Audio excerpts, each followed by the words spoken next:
Bom dia, sétimo ano! Hoje aprenderemos sobre a multiplicação com números decimais.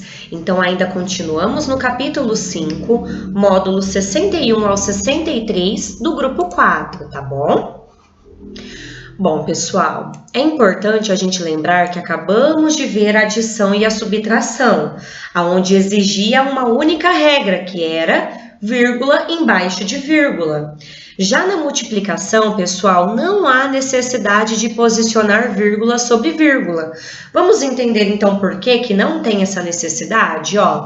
Se eu transformasse esses dois números decimais em frações decimais, 2 décimos em fração, 3 décimos em fração.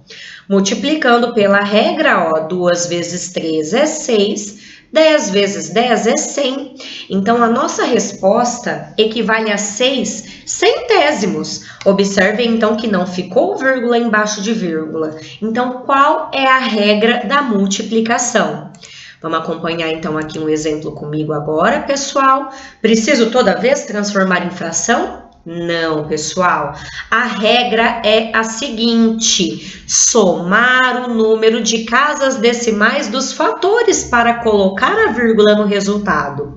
Vejam este exemplo, eu não coloquei vírgula embaixo de vírgula nesta multiplicação. Fiz o cálculo da multiplicação normalmente, não se esqueçam de colocar aqui um sinal de mais ou zero, ou apenas pular a casa decimal. Terminei a multiplicação. Depois que eu termino a multiplicação, eu vou localizar então a minha vírgula. Do primeiro fator, eu tenho 2 casas decimais. Do segundo fator, eu tenho uma casa decimal, ou seja, 2 mais 1 resulta em 3 casas decimais. Sempre da direita para a esquerda, vejam, 1, 2, 3, coloquei a vírgula. Então, este é o resultado desta multiplicação. Então, a regrinha básica é o quê? Multiplico normalmente. Após multiplicar, eu conto e eu somo as casas decimais dos fatores para poder colocar a vírgula no meu resultado. Acompanhem aqui mais 3 exemplos, para que não fique dúvida. Vejam bem esta multiplicação. 1, 2 casas decimais, 1, 2, coloquei a vírgula. Nesse segundo exemplo, 1, 2, 3 casas decimais, 3 casas, coloquei a vírgula. Terceiro exemplo, 1, 2, 3, 4 casas decimais, contei as 4 e coloco a vírgula. Muito simples, né, pessoal? Bom, agora, a gente não pode esquecer que, assim como em números inteiros e frações, a gente tem os números positivos e os negativos. As regras de sinais, pessoal, elas continuam válidas para os números decimais. E quais são essas regras mesmo? São 2, Sinais iguais, resultado positivo. Sinais contrários, resultado negativo. Vejam comigo, resolvendo esta multiplicação, dá 19,22. Agora, menos com menos, mais. Mais com mais, mais. Agora, aqui na letra B e na C, os sinais são contrários, são diferentes, Então, mais com menos fica menos, menos com mais também fica menos. Então, lembrem-se que as regrinhas de sinais, elas mudam, né? Adição e subtração a gente interpreta de uma forma, na multiplicação já tem essa regra básica, né? Sinais iguais, fica um positivo resultado. Sinais diferentes, resultado fica negativo. Tranquilo, pessoal? Bom, já que entendemos, né, a multiplicação, vamos dar uma voltinha no mercado. Porque às vezes a gente aprende um conteúdo e pensa, onde eu vou utilizar isso no meu dia a dia, né, pessoal? E números decimais é o que mais a gente utiliza, gente. A gente utiliza no mercado, a gente utiliza no sistema monetário. Então, no nosso dia a dia, a gente está trabalhando frequentemente com os números decimais. Então, vamos ver uma situação probleminha se fôssemos ao mercado. No caso, a Gabriela foi ao mercado e ela comprou 2 quilos de batata e 0,75 quilos de tomate, ou seja, foi menos de 1 quilo, né, de tomate. Vejam bem, a batata custa R$ 2,50 o quilograma e o tomate custa R$ 3,60. Esta situação, pessoal, ela trata-se de uma proporção.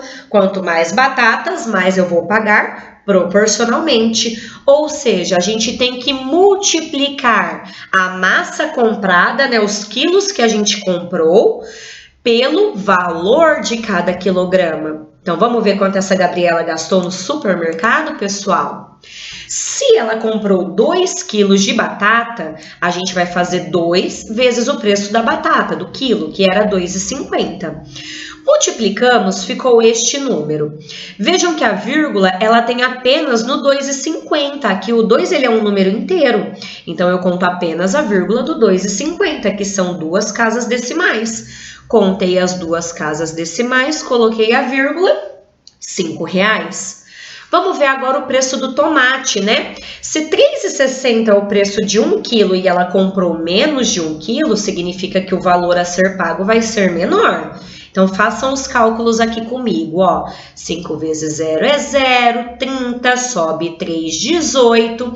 Faz a mesma coisa com o 7. E agora vamos colocar a vírgula, ó. Eu tenho 2 casas decimais no primeiro fator, 2 casas no segundo. Então, nós temos que andar com a vírgula 4 casas decimais. Contando comigo, olha onde a vírgula vem, pessoal. Estamos falando de dinheiro e já vimos que 0,7, 0,70, 0,700 é a mesma coisa. Então, eu não preciso pôr essas 2 casas decimais, vamos considerar só os centavos, né? Tratando dessa situação que envolve dinheiro. Então, quanto ela gastou no total? R$ 5,00 da batata, R$ 2,70 do tomate, totalizou R$ 7,70 desta compra. Tranquilo, galera? Ótimo! Então, agora vamos praticar um pouquinho, pessoal. Eu quero que vocês abram a apostila na página 98, tá?